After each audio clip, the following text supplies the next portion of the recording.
Yeah, it looks good. It looks good. We can roll? Okay.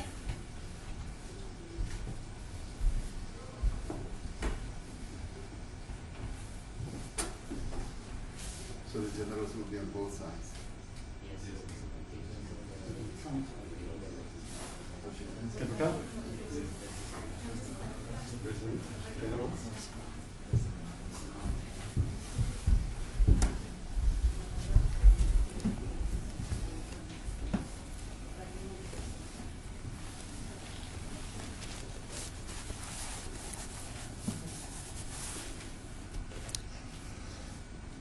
My fellow South Africans, good evening, goeienaand, sanbonani, dumelang, riperile, dimadekwan.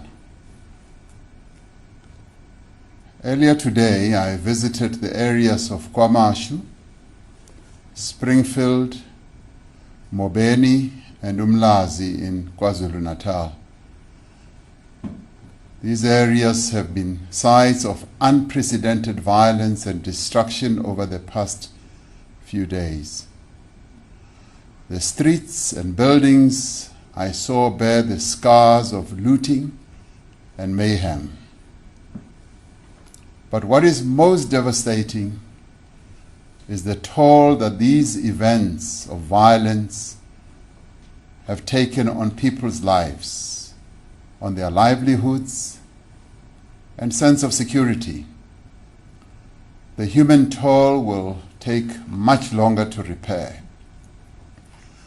It is clear now that the events of the past week were nothing less than a deliberate, a coordinated, and a well-planned attack on our democracy.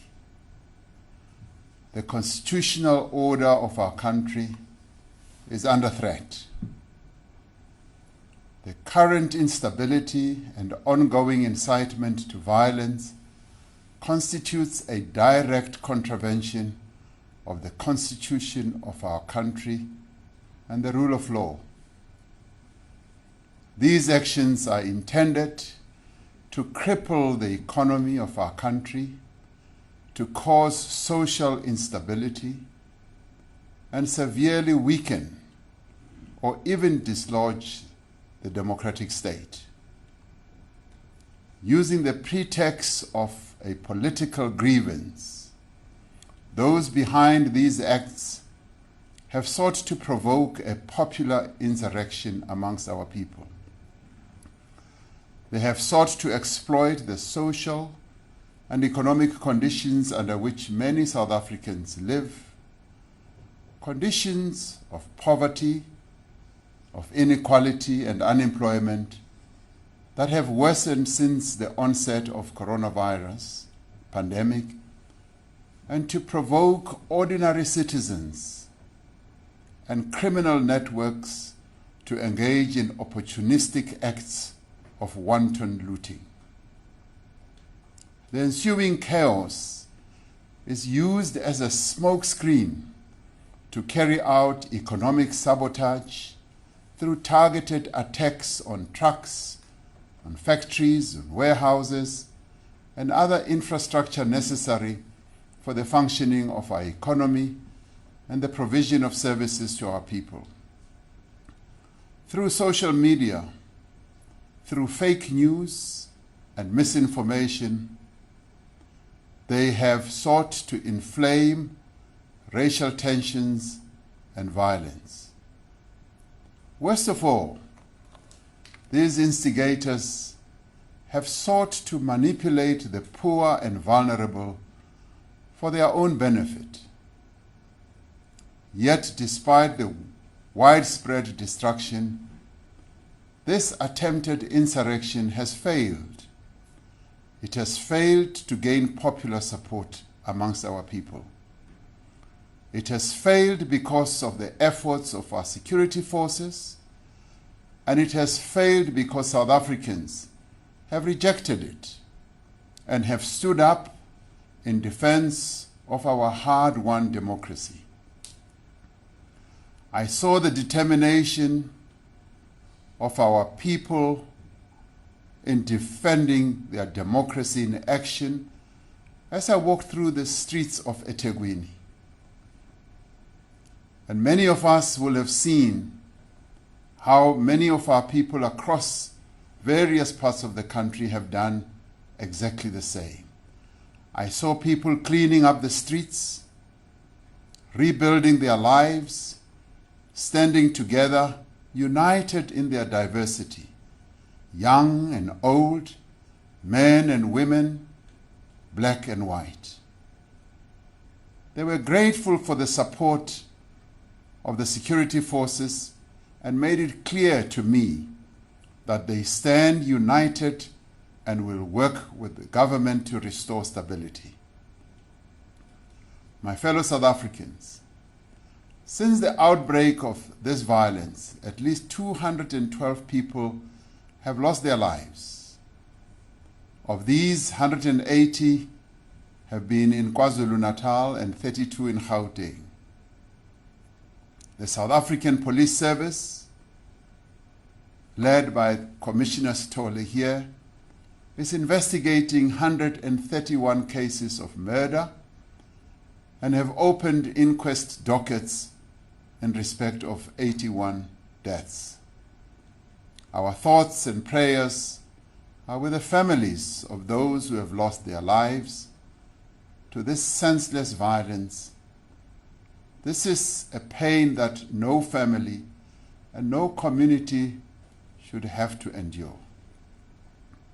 Since the unrest started, the National Joint Operational and Intelligence Structure has recorded over 118 incidents of public violence, arson, looting, and other unrest-related instances. These incidents were concentrated in Gauteng and KwaZulu-Natal. Since the height of the unrest on Monday and Tuesday, there's been a sharp decline in the number of incidents, and calm has returned and is returning to most of these areas. Over 2,550 people have been arrested in connection with the unrest, and special arrangements are being put in place to ensure that these cases are prioritized. The destruction of property and theft of goods has cost businesses, consumers, and the country as a whole billions and billions of rands. According to preliminary reports compiled by NetJoins, extensive damage has been caused to about 161 malls and shopping centers, 11 warehouses, 8 factories, and 161 liquor outlets and distributors. This does not include the damage caused to the roads and other infrastructure. Fellow South Africans, as this government, we must acknowledge that we were poorly prepared for an orchestrated campaign of public violence, destruction, and sabotage of this nature. While we commend the brave actions of our security forces on the ground, we must admit that we did not have the capabilities and the plans in place as this happened to respond swiftly and decisively. Our police were faced with a difficult situation and exercised commendable restraint to prevent any loss of life or further escalation.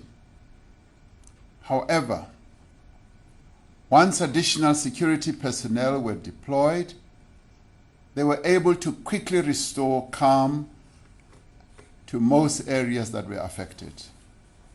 Once this crisis has passed, we will undertake a thorough and critical review of our preparedness and response to incidents such as these. For now, our priorities are, firstly, to stabilize the country, secondly, to secure essential supplies and infrastructure. Thirdly, to provide relief and support recovery and rebuilding. Fourthly, to encourage the active efforts of citizens in defense of their lives, livelihoods, and democracy. To stabilize the country, we have massively increased the numbers of law enforcement and security personnel on the ground in Gauteng and KwaZulu-Natal. And we are also spreading them around to other parts of the country. I have authorized the deployment of 25,000 members of the South African National Defence Force, led by General Mapwanya, to support the work of the police. Of these, 10,000 are now on the ground, while the remaining forces are arriving in their respective areas of deployment over the course of this weekend. Steady progress is being made to secure our logistics infrastructure.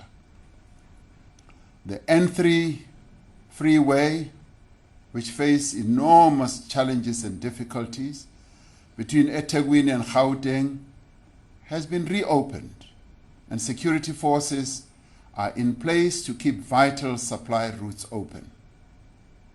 The security forces are working with business to ensure the safe transport of fuel, food, oxygen, pharmaceuticals, chemicals, and other critical supplies. Operations at the ports of Durban and Richards Bay are being restored to enable the resumption of exports and imports. Regulations have been issued in terms of the Competition Act to enable firms involved in the supply of essential goods to share information about the availability and demand for certain goods. This is to help prevent shortages of essential goods and promote the equitable distribution of scarce essential goods across the country. These measures will ensure that supply chains remain intact. I want to emphasize that there is no shortage of food or supplies in most parts of the country, and there is therefore no need to go on panic buying, because doing so will only worsen the situation. In addition to supporting the police in maintaining order, South African National Defence Force members have been deployed to key installations to protect them and commercial sites that are vital to the functioning of the economy and the uninterrupted provision of services to our citizens. Specialized units of our law enforcement agencies are working round the clock to locate and apprehend those responsible for planning and coordinating this violence. We will spare no effort in bringing those individuals to justice. I want to repeat, we will spare no effort in bringing those individuals to justice. My instruction to the Commissioner of Police and his officers is very clear on this. There have been calls from several quarters for the declaration of a state of emergency to contain this violence and destruction. These calls are understandable given the levels and extent of disorder. Our view, and my view, has been that a state of emergency should only be declared when all other means of stabilizing the situation in our country has shown to be inadequate. A state of emergency would allow a drastic limitation of the basic rights contained in our Constitution which no responsible government would want to do unless it was absolutely necessary. For now, it is our firm view that the deployment of our security forces, working together with communities and social partners across the country, will be able to restore order and prevent further violence. We will extinguish the fires that are raging, and we will stamp out every last ember of this fire. We will identify and act against those who lit the flame, and those who spread it, and those who are still attempting to spread it. We will find those who have instigated this violence. They will be held accountable for their deeds. Because we will not allow anyone in our country to destabilize the country and to get away with it. And we will not allow any person or any group, whoever they are, to challenge the authority of our democratically elected government.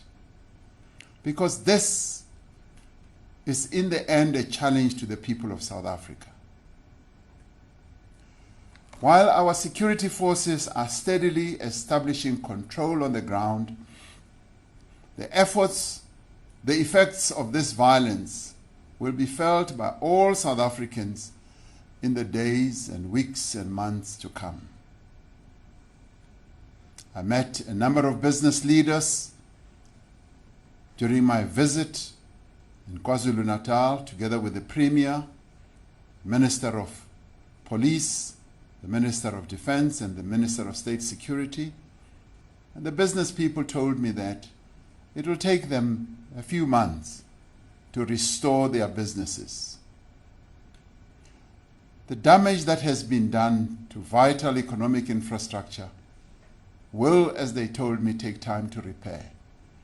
This in turn will have an impact on the availability of food, fuel, medicine, and other supplies, not only in South Africa, but across the region. The violence and destruction has done enormous damage to our economy at a time when we are struggling to recover from the impact of the coronavirus pandemic. It has destroyed businesses and will undoubtedly lead to further job losses. Ultimately, it will also deepen poverty and cause even greater hardship to millions of South Africans. The widespread looting of the past week is likely to fuel a further increase in COVID-19 infections. These events have also disrupted our COVID-19 vaccination program in KwaZulu-Natal and Gauteng, just as it was beginning to gain momentum.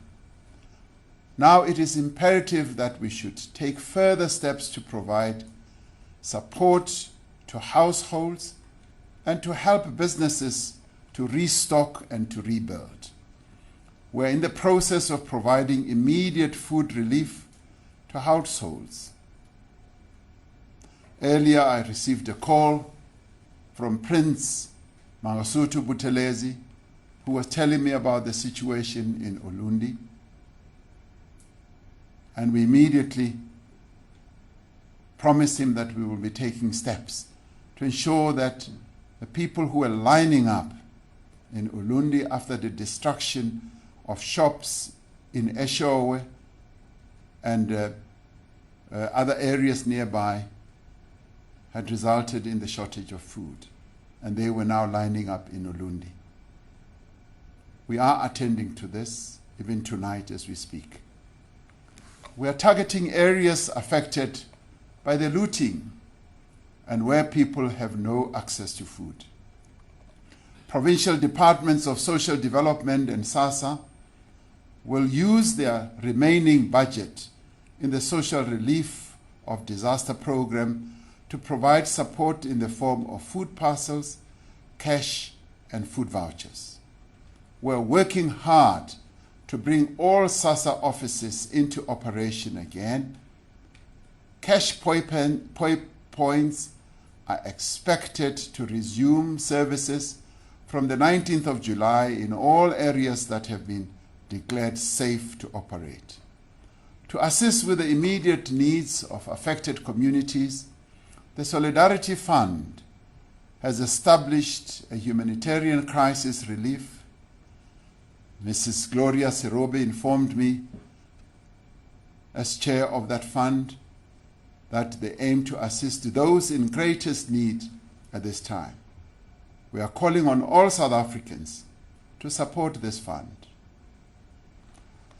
We appreciate the support of the many companies, the organizations and faith-based groups that have already started providing support to families in distress. Social partners have been meeting to discuss a range of measures which can be implemented to provide immediate relief within our fiscal means. This includes the provision of emergency food relief and other assistance to those in greatest distress. We will also help our small businesses, including those in townships and rural areas, to heal the damage they have suffered. Our business people provide important goods and services in our communities, and we will help them to rebuild their businesses. A team in the Presidency and the National Treasury, as well as those who are leading the economic cluster in government, are hard at work to develop a comprehensive support package for Cabinet's consideration. We will be in a position to make a further announcement in this regard soon. In the short term, it is essential that we get the vaccination program back on track as soon as possible, and no effort will be spared in that regard, as we are now in a position to have more vaccines available so that this program can speed up. My fellow South Africans, while calm has returned to most of Gauteng and KwaZulu-Natal, the threat to our country and to our democracy remains present and real. Those responsible for organizing this campaign of violence and destruction have not all yet been apprehended,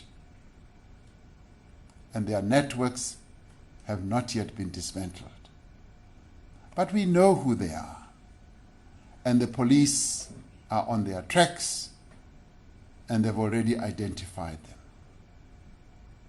We must therefore remain vigilant and resist any efforts to incite further violence.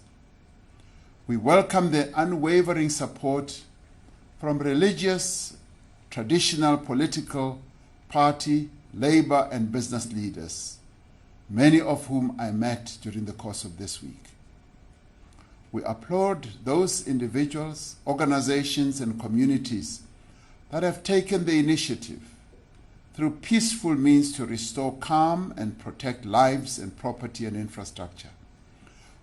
We thank all those people who have remained at their posts under difficult and dangerous conditions, providing services to our people and our nation, the law enforcement personnel, health workers, social workers, security personnel, municipal employees, and many other frontline public servants. We also thank the journalists of our country who have been reporting on these events and bringing the news to South Africans as they've been unfolding, helping to ensure that South Africans are informed and empowered. And I've watched many of them getting into very dangerous situations so that we may all be informed. We call on communities across the country to work with the police through community policing forums. We have found that these policing forums work extremely well, particularly at a time like this.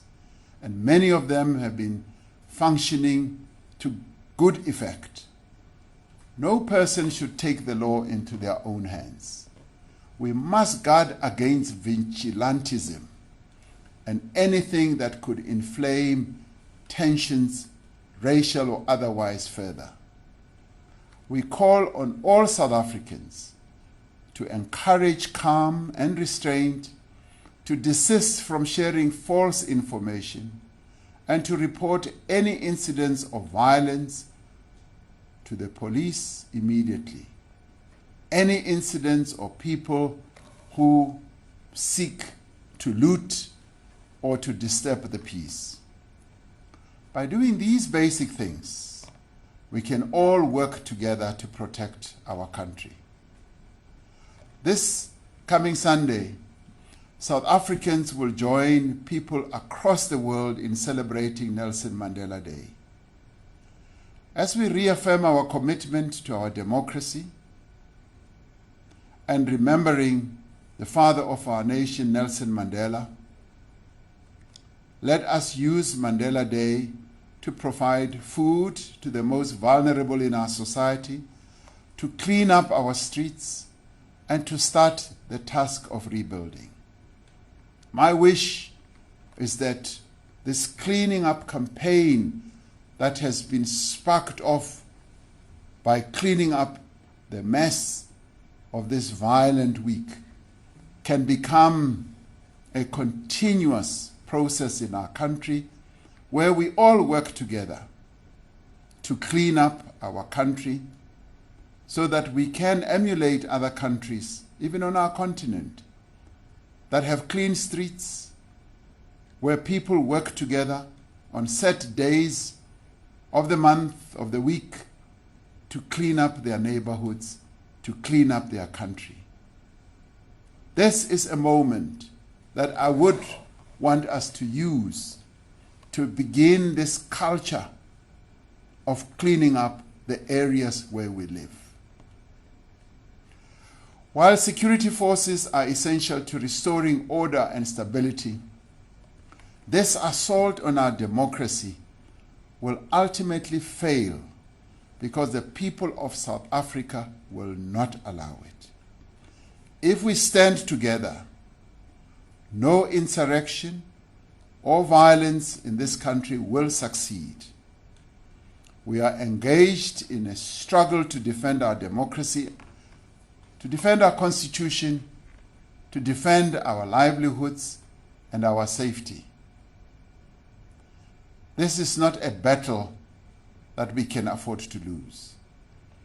When we look back on this moment in our history, let us say that we faced down a grave threat and defeated it. Let us bear witness to the strength and the endurance of our democracy, not its downfall. Let us speak of the triumph of our Constitution, not its destruction. We will never allow this great project of humanity that is so lauded and praised all over the world, our South African democracy, to fail. Lastly, I wish to pass condolences to some South Africans who have passed away in the recent past few days. Inkosi Mahlangu, the chairperson of the National House of Traditional Leaders, passed away. Tsepo Tsola, one of our most outstanding artists. Dr. Ben Ngubane, former KwaZulu-Natal Premier. Aubrey Mokoena, who was the head of the Release Mandela campaign and a former MP, passed away. Kehla Mthembu, a leading businessman and a friend. Dr. Sam Gulube, the former Secretary of Defense, just recently retired. Jeff Makubu, Mayor of Johannesburg. Dr. Vengard Mkhosana, a former Director General of Labour. Michael Zuma, the younger brother of former President Jacob Zuma. We pass our condolences to their families, and may they all rest in peace. May God bless South Africa and continue to protect her people. I thank you.